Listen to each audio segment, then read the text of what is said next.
Deus. Tome assento, queridos irmãos. Aleluia, glória a Deus. Glória ao Pai, glória ao Filho, glória ao Espírito Santo. Abram rapidamente 1 Coríntios capítulo de número 7, dando sequência então à nossa série panorâmica do Novo Testamento. Hoje vamos concluir então 1 Coríntios. Mesmo que seja feriado amanhã, vou terminar no horário, a tentação é muito grande de ir até meia-noite. Capítulo 7 de 1 Coríntios. Verso 1. Quanto ao que vocês me escreveram, é bom que o homem não toque em mulher. Digo que, por causa da imoralidade, cada homem tem a sua esposa e cada mulher tem o seu próprio marido.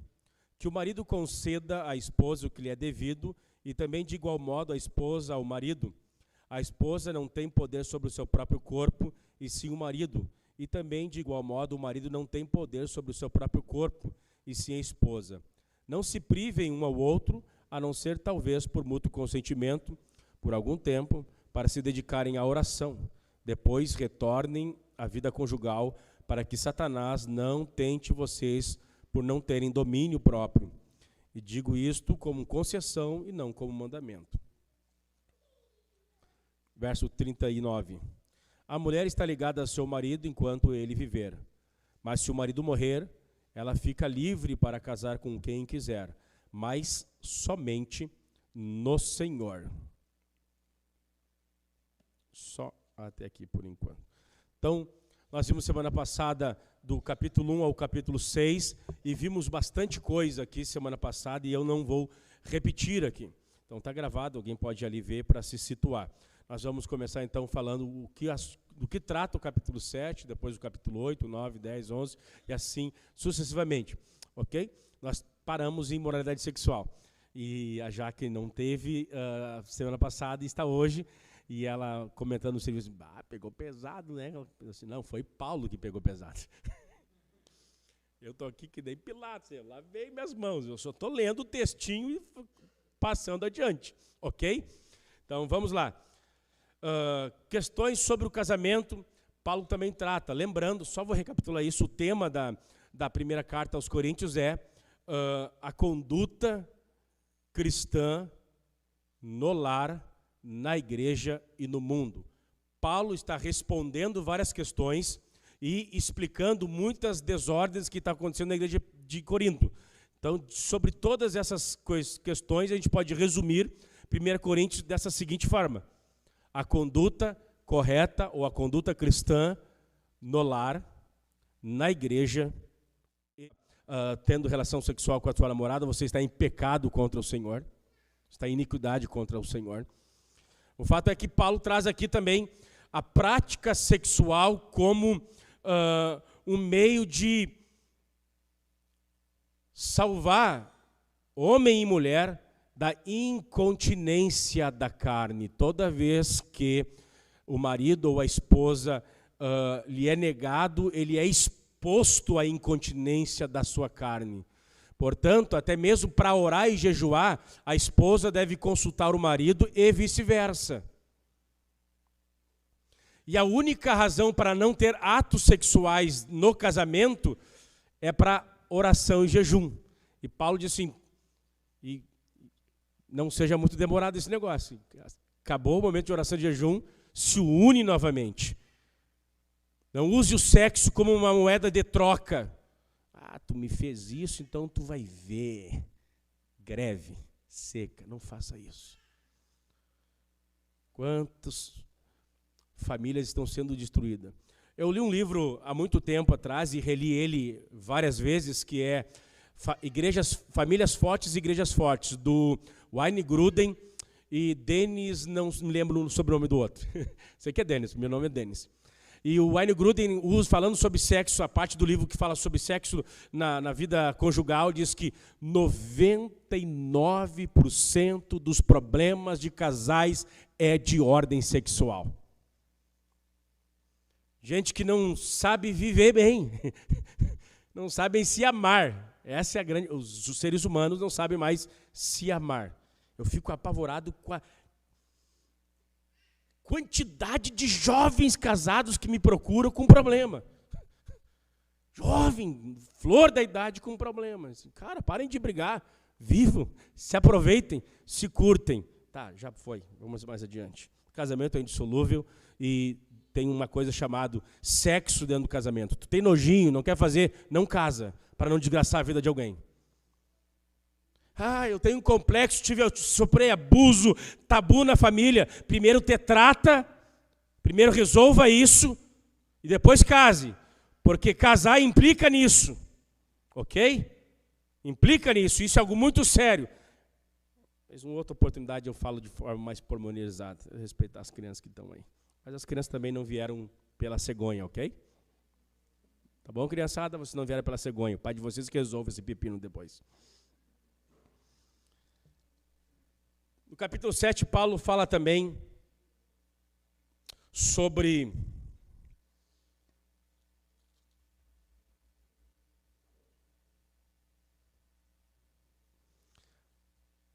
a questão de as solteiras, as questões das virgens e as viúvas. O tempo do Paulo era legal, né, cara? Solteira era sinônimo já de virgem, quanto às virgens. Olha que sinônimo bacana para falar sobre solteiros no tempo de Paulo. Quanto às virgens, opa, já caiu um monte de gente. Na nossa geração assim já foi. Reza a lenda que 60% dos jovens da Assembleia de Deus transam antes do casamento. E, para tristeza nossa, às vezes não é nem com o parceiro que está diante do altar.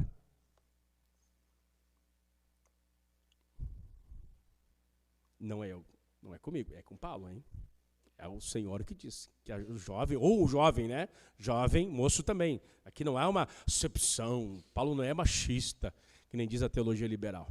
Quando está mulher, coloque o homem também aqui.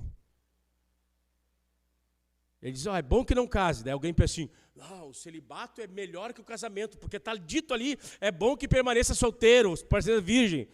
Paulo está falando num contexto cultural específico. A igreja está sob perseguição do Império Romano e algumas dificuldades estão acontecendo. Então, Paulo, num contexto de perseguição, cara, eu queria ser solteiro se desse uma guerra. Coisa difícil ter que abandonar os filhos e a mulher, é complicado. Então, é nesse contexto que Paulo diz que é bom que o homem, então, que a mulher fique solteira, que a viúva não case, que o viúvo não case. Mas não podendo se conter, que case. Todavia, que case no Senhor. Que mais ainda no capítulo 7? Ele responde isso...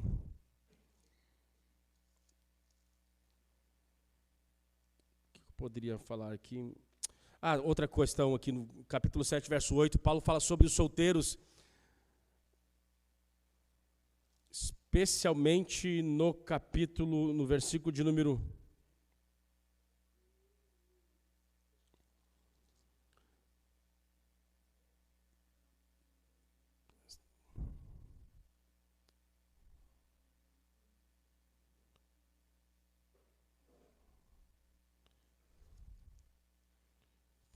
6. Mas eu digo, irmão, o tempo que abrevia, por isso agora, então, mas também os que choram.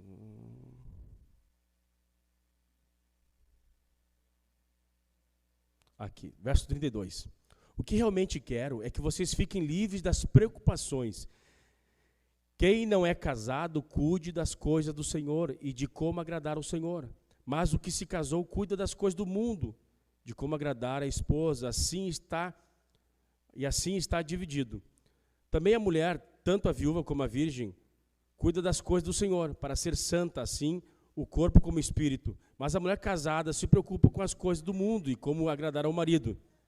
Digo isto para o próprio bem de vocês, não para impor limitações, mas tendo em vista o que é decente, para que vocês possam se consagrar.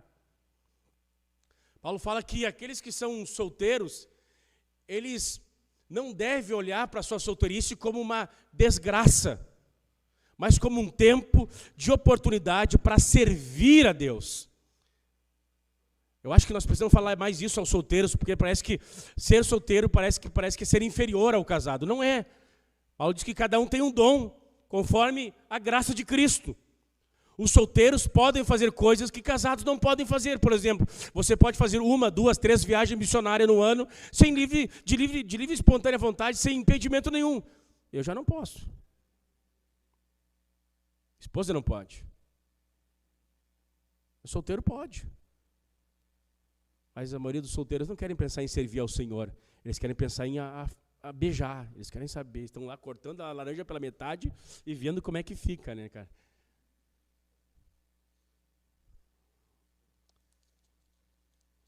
Moço, Deus não está te destruindo. É um tempo que está te dando para servir ao Senhor. Sirva a igreja, sirva aos irmãos. Sirva a Deus. Capítulo 8, Paulo começa a tratar então sobre as coisas sacrificadas aos ídolos. Acontece que Corinto é uma cidade pagã, tudo que está lá na cidade de Corinto, vendida no mercado, é consagrado aos demônios. Lembra que eu falei para vocês que na cidade de Corinto tinha um templo com mais de 1000 sacerdotisas cultuais, prostitutas cultuais. Elas usavam o cabelo curtinho, e é por isso que daqui a pouquinho eu vou falar sobre os cabelos curtos e o véu na igreja, e o que é isso, e daí a gente foi disciplinada porque tocou no cabelo. Mas isso é mais adiante, primeiro eu vou falar aqui sobre os ídolos. Acontece que as carnes que eram sacrificadas aos ídolos nos templos pagãos, depois do sacrifício pagão, elas eram levados aos supostos açougues da cidade, e alguns irmãos, ao ir ao açougue, comprariam aquelas carnes que foram sacrificadas aos ídolos. Uma parte da igreja dizia que podia comprar e comer, e outra não pode comer porque é coisas aos demônios. Daí Paulo vai tratar isso, foi um problema na igreja. Paulo vai trabalhar dizendo, o negócio é o seguinte, o ídolo nada é. Não tem problema nenhum. Você pode comer a carne que for, a não ser se for escandalizar ao teu irmão. A não ser se for conduzir alguém ao pecado, ao erro. Aí é bom que você não faça isso. Você tem liberdade para comer, mas você também, por amor a Deus, tem liberdade para deixar de comer. Se vai fazer tropeçar, e tropeçar aqui, deixa eu dizer para vocês, tropeçar não é causar o espanto. O pastor Leão está pregando sem gravata na Mário Quintana. Escândalo é fazer alguém desviar da fé. Escândalo a ideia aqui é que alguém vai estar associando a divindade pagã com a divindade verdadeira, que é Yahvé.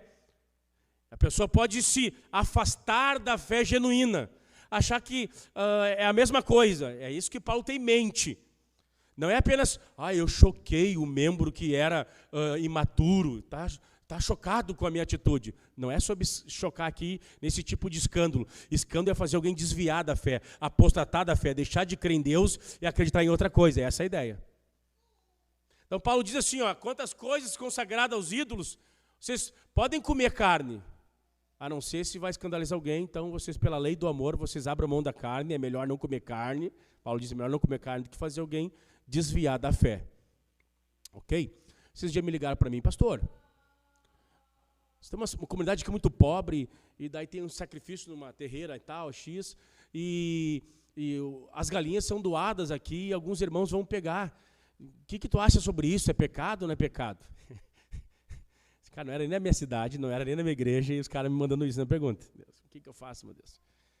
Cara, eu acho que, segundo Paulo já tratou isso no capítulo 8, Paulo trabalhou sobre isso no capítulo 10 também de Coríntios.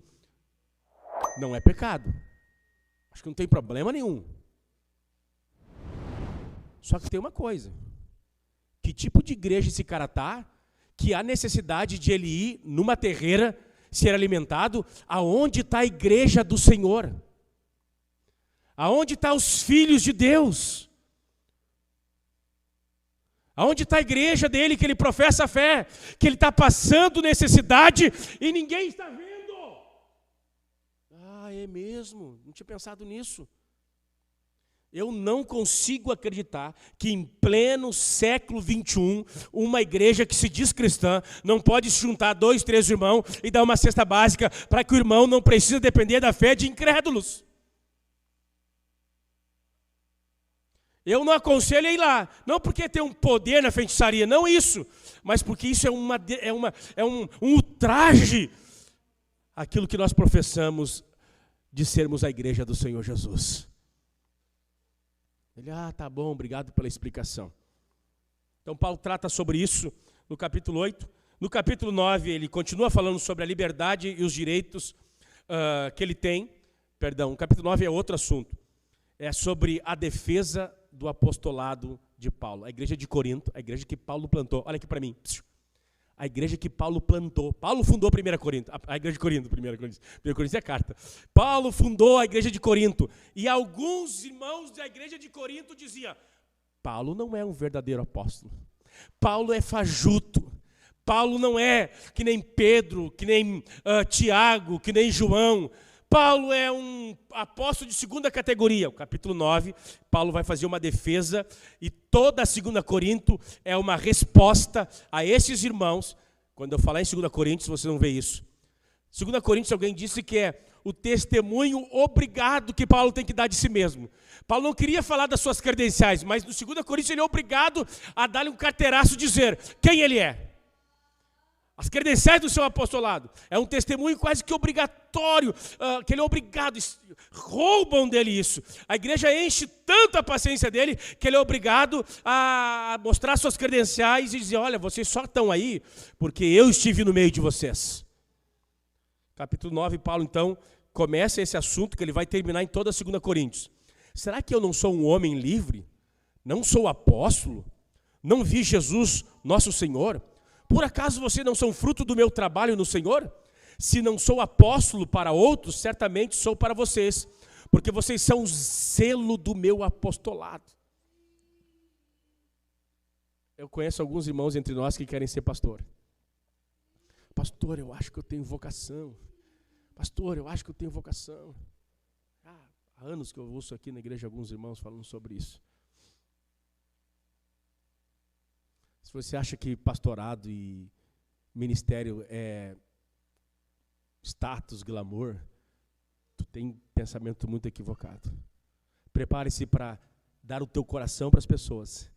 E algumas pessoas vão pegar o teu coração e vão espisar nele, com ingratidão.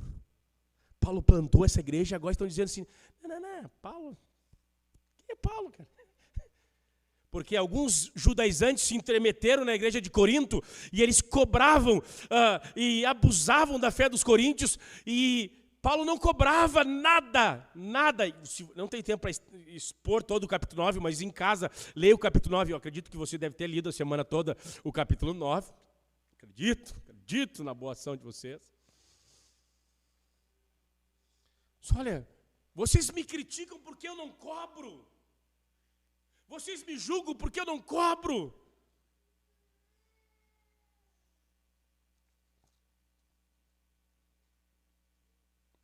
Daí ele começa no verso 14 dizendo, assim também o Senhor ordenou aos que pregam o evangelho que vivam do evangelho. Eu, porém, não tenho feito uso nenhum dessas coisas, e não escrevo isso para que assim se faça comigo. Preferia morrer a deixar de alguém me tire esta glória. Eu preguei de graça para vocês. A Bíblia diz que aquele que prega o evangelho, que viva do evangelho. Mas eu abri mão desse direito e hoje eu sou julgado por vocês. Vocês acham que eu não sou um cara tão importante porque eu não cobro? Já ligaram para mim e perguntaram, senhor pastor, quanto tu cobra? Não cobro nada. Nem deixar ligar, acho que avalia o cara pela quantidade que ele cobra. Então quanto mais cobra, mais eles honram, parece. Sei lá o que dá na ideia desses irmãos. Mas eu abri mão desse direito.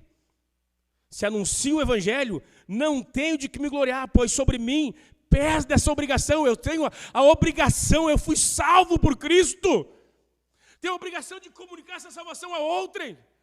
Paulo então começa a defender e criticar, dizendo que se ele não é apóstolo, aqueles que estão se fazendo apóstolo, que estão tentando roubar a lealdade do coração da igreja que o apóstolo Paulo plantou, suplantando a sua liderança, suplantando a sua autoridade. Ele disse, olha, então e eles, como é que vocês respeitam essa gente aí? Assim, se enxerguem, vocês são fruto do meu ministério. E é por isso que 2 Coríntios, eu vou falar como um louco, eu vou falar como um fora de mim, porque ele vai em todas as epístolas dizendo que o homem não deve exaltar a si mesmo, e ele é quase que obrigado a se exaltar. Daí ele fala como um fora de si. É nesse contexto. Se você nunca entendeu por que ele está dizendo como um fora de si, é nessa ideia. Eu estou falando como estúpido, mas desculpa, vocês só entendem essa linguagem. Então, o capítulo 9 ele trata sobre, ele defende o seu apostolado. Daí ele começa a dizer a forma que ele exerceu esse pastorado. Verso 19, porque sendo livre de todos, fiz-me escravo de todos, a fim de ganhar o maior número possível. Para com os judeus, fiz-me como judeu, a fim de ganhar os judeus. Para os que vivem sob o regime da lei, como se eu mesmo vivesse, para ganhar os que vivem debaixo da lei, embora não esteja debaixo da lei, aos sem lei, como eu mesmo fosse, não estando sem lei para com Deus, mas debaixo da lei de Cristo, para ganhar os que vivem fora do regime da lei.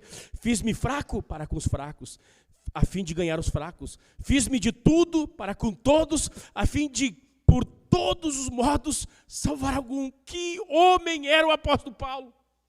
Um homem que falava com o grego, falava com o judeu, falava com o gentil, falava com judaizantes. Ele era um homem versátil, ele era um homem missional. Ele era um homem contextualizado. Ele era um homem multicultural. Ele fez de tudo para, com todos os modos, alcançar alguns. Que coisa preciosa. Que coisa gloriosa. Lembro-me da história dos missionários moravianos. 2 missionários moravianos que tinham que pregar aos escravos. E eles se fizeram escravos. E foram vendidos no mercado de escravos para poder pregar aos escravos. Esse pastor desse quilate está sendo rejeitado. Não existe nada nada de novo debaixo dos céus. Pastores e jovens pastores, é isso que eu estava falando. Às vezes você vai ser traído, às vezes você vai ser abandonado, às vezes você vai ser caluniado, às vezes você vai ser desprezado, e está tudo certo. O Filho de Deus veio a este mundo e levou o título de Beelzebul. Capítulo 10, ele continua os conselhos contra a idolatria. E no capítulo 10 e o capítulo 11, ele trata sobre a ceia do Senhor. Ora, irmãos, não quero que vocês ignorem que os nossos pais estiveram todos sob a nuvem, todos passaram pelo mar, todos em Moisés foram batizados, tanto na nuvem como no mar. Todos eles comeram do mesmo alimento espiritual e beberam da mesma bebida espiritual, porque bebiam de uma pedra espiritual que os seguia, a pedra era Cristo. É interessante que no verso 7, não sejam idólatras como alguns deles foram, conforme está escrito, o povo assentou-se para comer, beber, levantou-se para divertir-se. Não pratiquem a imoralidade.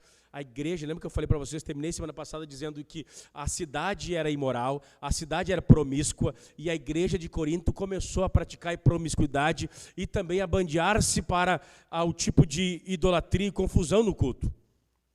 É interessante que Paulo, falando sobre os limites da vida cristã, Paulo diz em Gálatas, para a liberdade foi que Cristo me salvou. Permanecei, pois, nessa liberdade e não submeteis mais ao jugo da escravidão. Só que a liberdade cristã, ela é limitada pelo amor. Não posso usar a minha liberdade de tal maneira que eu fira a consciência do meu irmão. E então ele expressa um dos textos mais lindos do Novo Testamento, no verso 23. Todas as coisas são lícitas, mas nem todas convêm. Todas as coisas são lícitas, mas nem todas edificam. Tudo me é lícito, mas nem tudo me edifica. A igreja venceu o tabaco, a igreja venceu o alcoolismo, só que agora parece ter um caminho inverso, né? Tem um grupinho aí que agora a minha liberdade na graça de Deus, os caras querem voltar a fumar e voltar a beber.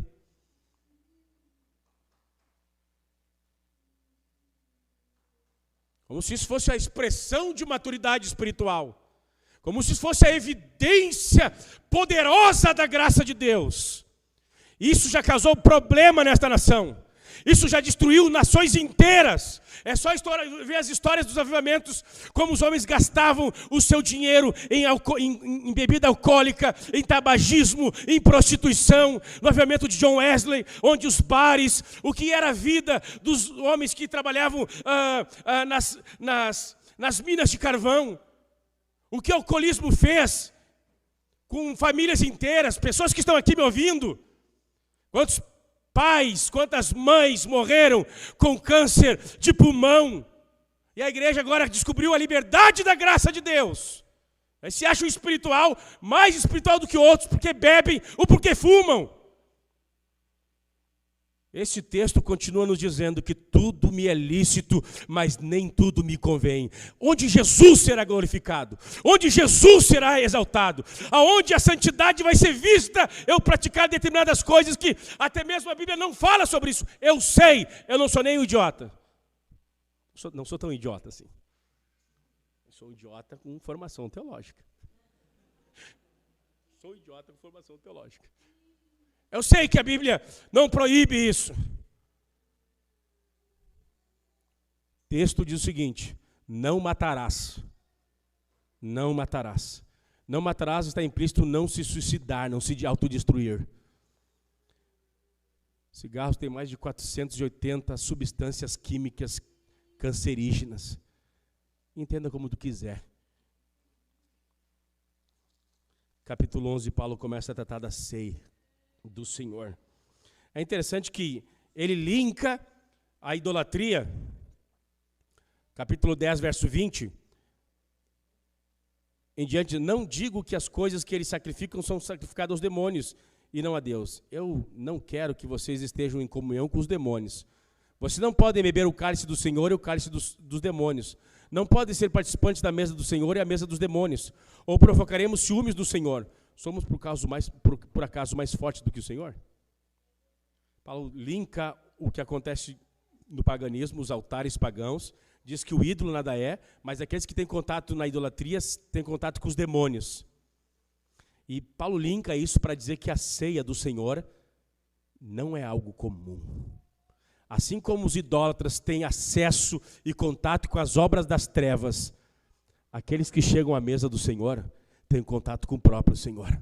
A ceia tem alguns aspectos: aspecto memorial, aspecto espiritual e o aspecto real. É uma memória, é espiritual. O Senhor está espiritualmente presente no poder do Espírito Santo e Ele está de forma real, a presença real. A ceia do Senhor não é um fast food, não é a tua janta que tu janta na tua casa, não é qualquer comida que você come na casa dos irmãos. A ceia do Senhor é algo sagrado, é a mesa da comunhão. Eu mais do que nunca estou convicto de que a igreja brasileira precisa de uma espiritualidade eucarística, uma espiritualidade baseada na ceia. Todo o paganismo experimentado hoje em dia pela igreja brasileira se dá pela percepção torta que ela tem do sacramento da palavra, da oração e da ceia do Senhor. Quem despreza o dia da ceia, despreza o Senhor da ceia. 1500 anos da história da igreja, o centro não era um pregador, o centro não era nem a palavra pregada, o centro da igreja era a ceia do Senhor. O pastor, hoje em dia parece que o culto ele é antropocêntrico, todo mundo precisa de um cara que fala bem, gesticula bem, que articula bem a palavra, o culto é mais racional. Paulo diz no capítulo 11 de Coríntios, verso 26, porque todas as vezes que comerdes esse pão e beberdes o cálice, vocês anunciam a morte do Senhor até que Ele venha. Quando a igreja está com a sua espiritualidade centrada na ceia do Senhor, mesmo que eu erre no sermão, todo dia de ceia é proclamado a morte do Senhor até que Ele venha. Eu sou relembrado de forma visível que o meu Salvador desceu a este mundo, morreu pelos meus pecados, ressuscitou ao terceiro dia e virá uma segunda vez. Toda vez que nós celebramos a ceia, é proclamado: eu levanto o pão, eu lembro do corpo que foi ferido e foi moído pelos meus pecados. Toda vez que eu levanto o cálice, eu sou lembrado que aquelas gotas de sangue foram vertidas por causa das minhas mazelas, pelas minhas desobediências. Bendito seja o nome do Senhor. Toda vez que a ceia é observada, o genuíno evangelho é anunciado. Bendito seja o nome do Senhor. E o que é melhor, eu entro em contato real com o evangelho. Aleluia! Aleluia, Eles hoje precisam de um grande bambambam, precisam de guru espiritual, o pastorzão fulano de tal, o apóstolo fulano de tal. O centro da igreja é o santo evangelho, e nada melhor que expressa o santo evangelho que o sacrifício que ele, na noite que foi traído, não foi o leão que constituiu, não foi a Assembleia de Deus que constituiu, foi o meigo nazareno dizendo: quando vocês se reunir, e todas as vezes que vocês se reunir, vocês devem fazer isso em memória de mim. Aleluia! Aleluia! Hoje em dia nós temos uma ideia tão torta da ceia. Eu vou pecar porque eu vou ficar 3 meses só fora da ceia e depois eu volto. Tu tem noção que é estar fora da ceia? Estar fora da ceia, disse Paulo, é ser entregue a Satanás. Quem não sei está entregue aos demônios. O batismo em águas e a ceia não é o que nós fazemos para Deus, é o que Deus está fazendo em nós. Aleluia. O batismo não é a minha resposta de fé física. O batismo é um sinal que o Senhor me regenerou e Ele é o meu Deus e entrou em aliança comigo.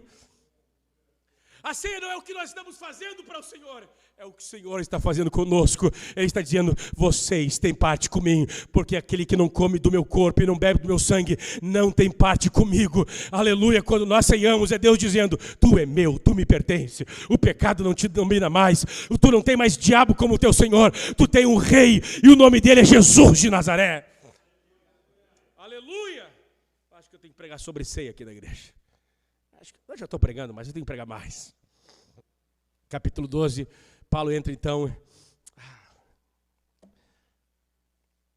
Capítulo 12 de Paulo começa a falar sobre os dons espirituais. A igreja de Corinto era uma igreja que supervalorizava o dom de línguas. Parece uma denominação que a gente conhece. Parece uma denominação que a gente conhece, que nos é muito familiar. Só existe o dom de línguas na igreja. Até para ser obreiro precisa, e de forma inequívoca, do dom de línguas, sendo que o apóstolo Paulo, quando diz ali sobre o que deve ser um presbítero diácono, ele não menciona línguas estranhas. Obrigado, Jesus, muito obrigado. 9 anos de idade, o Senhor me deu o dom de língua estranha. Com 18 anos de idade, o Senhor me deu variedade de línguas, dentro do quarto da minha casa, chorando e conversando com o Senhor. Estava ralado se não fosse isso. Poderia ser pastor. Mas enfim, voltamos para Corinto. Vou deixar a denominação que a gente conhece. Delate. Paulo fala sobre os dons espirituais. Olha que coisa linda isso aqui. Todo pentecostal chega, as línguas estranhas chega a vir aqui em cima, né, tia? Irmãos, não quero que vocês estejam desinformados a respeito dos dons espirituais. Vocês sabem que quando eram gentios, se deixavam conduzir aos ídolos mudos. Nossa! Conforme vocês eram guiados. Por isso quero que entendam que ninguém que fala pelo Espírito de Deus afirma anátema. Jesus é um maldito. Por outro lado, ninguém pode dizer: Jesus é o Senhor, Jesus é o Rei, Jesus manda na minha vida, manda na igreja, é o Senhor do cosmos. Não pode dizer que reconhecer o senhorio de Cristo, senão pelo Espírito Santo. É o Espírito Santo que abre os nossos olhos. É o Espírito Santo que abre o nosso coração e nos mostra a coroa de Cristo, a realeza de Cristo, o poder de Cristo, a majestade de Cristo. Toda vez que você tem ideias pequenas de Deus, saiba que o Espírito Santo está agindo pouco sobre o teu coração. Mas toda vez que você está encantado pelo nome, pela pessoa, pela obra, pela cruz, pelos ofícios de Jesus, você está cheio do Espírito, porque o Espírito não falará de si mesmo, mas falará de mim, apontará para Jesus de Nazaré. Aleluia. Paulo continua dizendo, a igreja agora, ela tem o Espírito do Senhor, e o Espírito muniu a igreja com dons espirituais. Diz assim, por outro lado, ninguém pode dizer que o Senhor senão pelo Espírito Santo. Ora, os dons são diversos, mas o Espírito é o mesmo. E também há diversidades, mas nos serviços, mas o Senhor é o mesmo. Há diversidade nas realizações, mas Deus é quem opera em todos. A manifestação do Espírito é concedida a cada um visando um fim proveitoso. Porque a um é dado mediante o Espírito a palavra de sabedoria, a outro segundo o mesmo Espírito a palavra de conhecimento, a um é dado o mesmo Espírito a fé, a outro no mesmo Espírito dons de curar, a outro operações de milagres, a outro profecia, a outro discernimento de Espírito, a um é dado variedade de línguas e a outro capacidade para interpretá-la. Mas um só é o mesmo Espírito, realiza todas essas coisas, distribuindo-as a cada um individualmente conforme Ele quer. Porque assim como o corpo é um e tem muitos membros, e todos os membros, mesmo sendo muitos, constituem um só corpo, assim também é com respeito a Cristo, pois em um Espírito todos nós somos batizados em um só corpo, quer judeus, quer grego, quer escravos, quer livre, e todos nós foi dado de beber de um só Espírito. Então, lembra capítulo 13 e 4, as divisões, havia aqueles que eram de Paulo, outros eram de Pedro, outros eram de Apolo, outros eram de Jesus, e havia aqueles que supervalorizavam os dons espirituais, falavam em línguas e queriam falar em línguas, e o culto é público. Paulo vai dizer no capítulo 14, capítulo 14, olha, siga o raciocínio, sigam o amor e procurem com zelo os dons espirituais, principalmente o de profetizar. Pois quem fala em línguas não fala para as pessoas, mas fala para Deus. Ninguém entende por meio do Espírito, fala em mistério. Por meio do Espírito fala em mistério. Mas o que profetiza fala para as pessoas, edificando, exortando e consolando. O que fala em línguas, a si mesmo se edifica. Mas o que profetiza, edifica a igreja. Eu quero que vocês todos falem línguas, mas muito mais que profetizem. Pois quem profetiza é superior ao que fala em línguas, a não ser que as interprete, para que a igreja receba edificação. Preste atenção aqui. Por que que profecia é superior ao dom de línguas?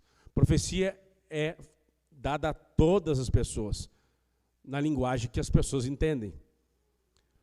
O dom de línguas, Paulo está ensinando, ordenando aqui, dizendo que o dom de línguas é um dom de edificação pessoal. A não ser quando tem intérprete de línguas estranhas, ele consegue edificar toda a igreja. Mas o dom de línguas é um dom, é uma ferramenta, é uma capacitação, é um plus que faz com que o nosso coração, o nosso espírito, a nossa alma, a nossa mente fala com Deus de forma misteriosa.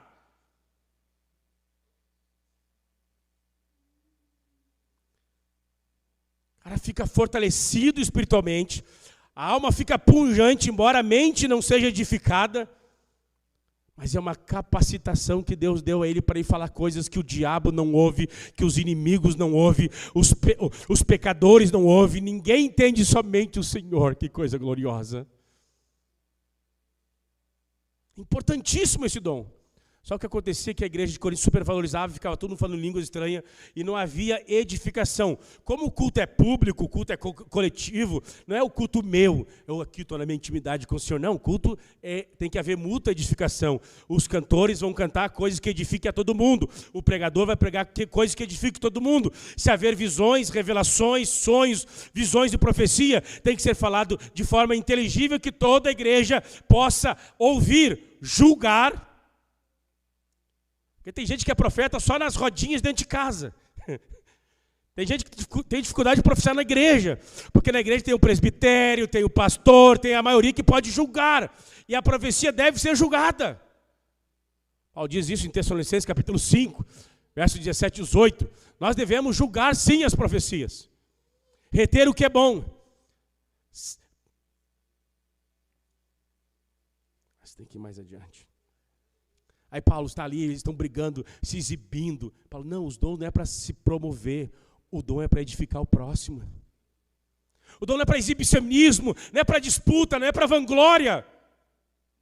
É para a edificação da igreja. Ei, os dons que Deus está dando, tu está edificando, tu está usando, se não está edificando, você está me roubando. Os dons que o Senhor te deu e você não usa, você está roubando a igreja do Senhor. Não sei se você lembra, no capítulo de número 25, Jesus contou uma parábola daquelas pessoas que receberam talentos e enterraram. Imagina Deus dar o seu espírito, para que você retenha isso, de forma egoísta. Ai, eu tenho medo, eu não sei se é de mim. Que isso, é sério, cara. É sério. Eu e a Daniela, quando começamos a namorar, e nos primeiros anos a gente falava muito sobre os dons, e a gente sempre falava isso, cara, tu quer ter dúvida sobre os dons, é quando a gente não está mais orando, não está mais jejuando, a gente não sabe mais se é da nossa carne ou de Deus, mas quando você está se consagrando, você está em contato com os céus, você discerne a voz do Espírito. Nós temos um problema na nossa igreja, porque nós passamos um período de banalização com os dons, a gente arrefeceu. E pior, tem uns ainda que foram até para o sensacionismo ainda. Não acredito nisso, cara. Como pode virar sensacionista, meu? Não existe uma única igreja no Novo Testamento que seja sensacionista. Todas as igrejas do Novo Testamento são pentecostais carismáticas, todas. Se é só na Escritura, então só a Escritura até o final. Não só no que convém. Somente a Escritura, todas as igrejas do Novo Testamento são pentecostais carismáticas. Bendito seja o nome do Senhor. Isso é para te dar um glória a Deus de pé agora. Aleluia. Até em língua estranha, eu permito falar alto em língua estranha. O problema é que a gente arrefeceu por causa de algumas pessoas que banalizaram. Eu lembro que quando eu tinha 17 anos de idade, alguém olhou para mim, prepare as malas, em 8 dias tu sairá do Brasil. Até hoje. Mas daí a gente arrefeceu. Paulo, ele resolve o problema dizendo que o negócio não é... ele não nega que o pessoal tinha os dons. Olha, isso aqui é interessante. Paulo não nega os dons espirituais. Paulo corrige a forma que eles estão usando e exercendo os dons espirituais. Diz que os dons espirituais sejam regidos pelo amor. É por isso que ele vai, então, escrever o capítulo 13. E alguns cristãos sessionistas vão dizer que a igreja de Corinto falava a língua dos anjos, que os pentecostais falam a língua dos anjos. Os pentecostais não acreditam que as línguas estranhas são a língua dos anjos. Aqui é uma hipótese. Paulo diz no capítulo 13, ainda que eu fale a língua dos homens e dos anjos, se não tiver amor, serei como bronze que soa ou como símbolo que retine. Paulo diz que os dons devem ser exercidos em amor, em caridade, visando a glória de Jesus e a edificação do próximo.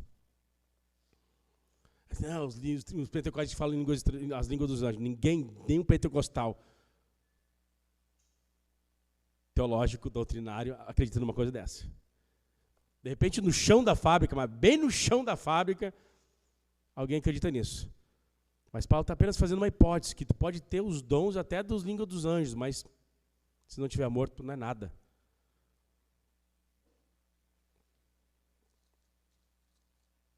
Paulo incentiva a procurar os melhores dons. No capítulo 15, Paulo fala sobre a ressurreição de Cristo. Que capítulo poderoso, gente. Só vou ler alguns textos. Ora, se é o que se prega que Cristo ressuscitou dentre os mortos, como alguns de vocês afirmam que não há ressurreição dos mortos? Se não há ressurreição de mortos, então Cristo não ressuscitou. Se Cristo não ressuscitou, é vã a vossa pregação e vã a vossa fé que vocês têm.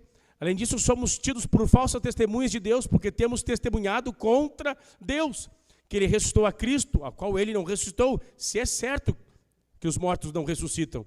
Porque se os mortos não ressuscitam, também Cristo não ressuscitou. E se Cristo não ressuscitou, é vã a fé de vocês, que vocês têm. Vocês ainda permanecem nos pecados, e ainda mais, os que adormem em Cristo estão perdidos. Se a nossa esperança em Cristo se limita apenas à vida, somos as pessoas mais infelizes deste mundo.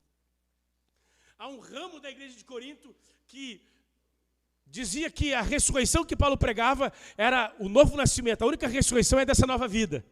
E que Cristo nascia e ressuscitava para mim, no meu coração.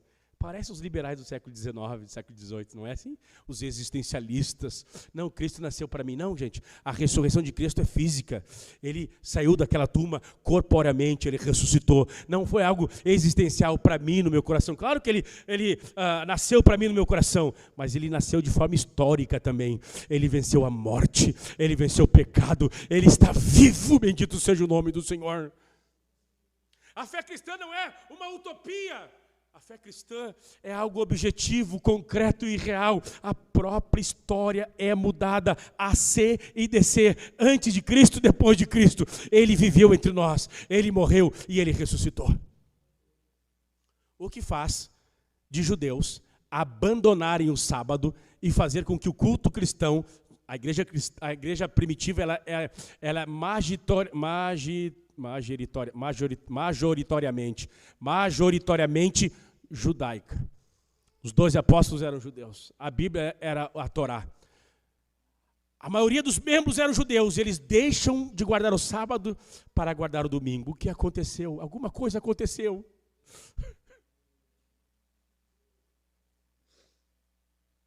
No primeiro dia da semana, quando Maria foi ao sepulcro, o sepulcro estava aberto, está vazio. O que faz que judeus troquem o culto da adoração de sábado para o culto de domingo? As mulheres não tinham voz na igreja primitiva. Nos primeiros séculos, mulher não tinha voz. As primeiras testemunhas da ressurreição não são homens e não são apóstolos, são a mulher. Se alguém vai fundamentar uma mentira, jamais usaria uma mulher como argumento. Alguma coisa aconteceu naquela manhã de domingo, em que o testemunho das mulheres foi aceito pela igreja primitiva. Bendito seja o nome do Senhor. O que aconteceu? 11 homens acovardados, trancados, com medo em portas trancadas. Que depois que ele invade aquela casa com as portas trancadas e fechadas, eles saem pelas ruas de Jerusalém, sem medo dos judeus, sem medo dos romanos, dizendo: vocês mataram o autor da vida, mas Deus o ressuscitou e fez ele Senhor dos vivos e dos mortos. Alguma coisa aconteceu que impactou aqueles homens de forma psicológica, tiveram uma mudança radical. Eu sei o que aconteceu, é isso que Paulo disse: a ressurreição de Cristo não é um mito, não é algo apenas espiritual, é corpórea, física, visível, e um dia ele há de descer uma segunda vez, e nós o veremos ele fisicamente, pessoalmente, presencialmente. Bendito seja o nome do Senhor. Eu acredito na ressurreição, cara, claro que eu acredito na ressurreição. Eu acredito em Gênesis capítulo 1, no princípio Deus criou tudo, dizendo: haja luz.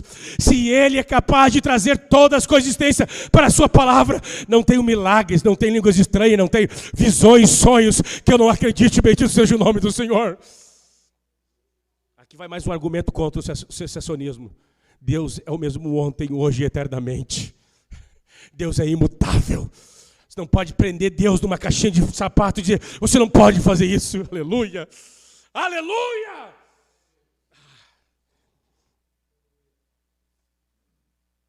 Paulo termina o capítulo 16, levantando uma grande oferta para os cristãos da Judéia. Quanto à coleta para os santos, façam também vocês como ordenei às igrejas da Galácia, no primeiro dia da semana. Não sei por que esse pastor gosta tanto do dia do Senhor. Todo domingo, dízimos e ofertas eram trazidos na igreja. A igreja ceiava todo domingo. Você pode ver Atos capítulo 20, verso número 11, se não for a memória. Quanto à coleta, ele vai coletar uns donativos para a igreja de Jerusalém, que está passando muita dificuldade financeira. Paulo dá os planos dele de visitar os irmãos de Corinto de passagem. Fala que eles também, verso 10, sobre Timóteo: e se Timóteo for, façam tudo para que não tenha nada de temer enquanto estiver entre vocês, porque trabalha na obra do Senhor, como também eu. Cuidem do apóstolo, cuidem de Timóteo, cuidem do pastor de vocês, cuidem daqueles que alimentam vocês, daqueles que pastoreiam vocês, honrem. Você sabe que eu tenho muita dificuldade de falar sobre isso. Eu tenho muita dificuldade, parece que você está advogando em causa própria. Deixa eu falar isso aqui longe. Não, tira o volume, tire.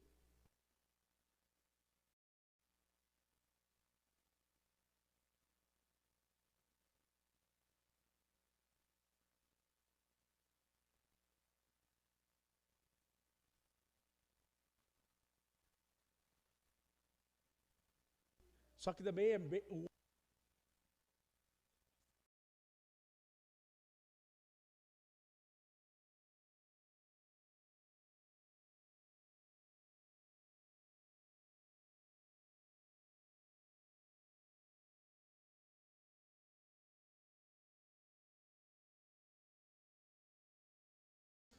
A gente vai para outro extremo. E eu tenho muita dificuldade disso. Mas eu preciso ensinar vocês. Porque um dia eu vou sair daqui. E eu não quero que vocês maltratem o Diego quando ficar aqui, ou o Alexandre se ficar aqui, eu não sei. Tira. Só é para campo missionário. Chega de sofrer entre crentes de novo. Acabou, vamos estar em pé. 2 Coríntios, Paulo vai falar sobre o seu apostolado. Paulo vai falar sobre os sofrimentos por causa de Cristo. E eu gostaria que toda a igreja estivesse aqui. Quero agradecer ao Senhor pelos irmãos que têm aderido. Nós estamos aqui, nós estamos em campanha de oração. Vocês ouviram falar essa palavra. Nós estamos em campanha por avivamento. Estamos orando ao Senhor. Eu tenho visto uma apatia. Eu tenho visto que algumas famílias e alguns indivíduos caem sempre no mesmo pecado. É uma coisa, um ciclo vicioso. Ai, pastor, não venço a pornografia, não venço a ira, não venço a tara. É sempre a mesma coisa. Pastor, nós brigamos, nós temos dificuldade, eu amo ela me ama, eu sei disso, mas eu não olho para a cara dela. Aí orar, cara. Precisamos que a vida do Espírito santifique o nosso coração. Toda terça-feira, de maneira interrupta e indeterminada, sem tempo de terminar, nós queremos uma visitação do Senhor. Cristãos sérios, família séria, feliz, satisfeita, que riem, que brinquem, que joguem seu futebol, mas que temam ao Senhor. Vamos orar ao Senhor. Toda vez que você olhar, achar que a igreja da Mara é complicada, olha para Corinto. As divisões, os casos de imoralidade, os cristãos se disputando, se exibindo. Eu tenho o dom fulano de tal, eu tenho esse dom, sou mais que tu. Era isso. Não, mas eu tenho sonho, eu tenho língua. Eles disputavam. Que coisa louca. Todo achar que tem problema na Mara, lembra de Corinto, né? Agradeço a Deus pela Mara Quintana. Agradeço ao teu pastor, pelos membros, pastor de PG da igreja, os líderes de PG. Agradeço ao Senhor por isso. Agradeço ao Senhor.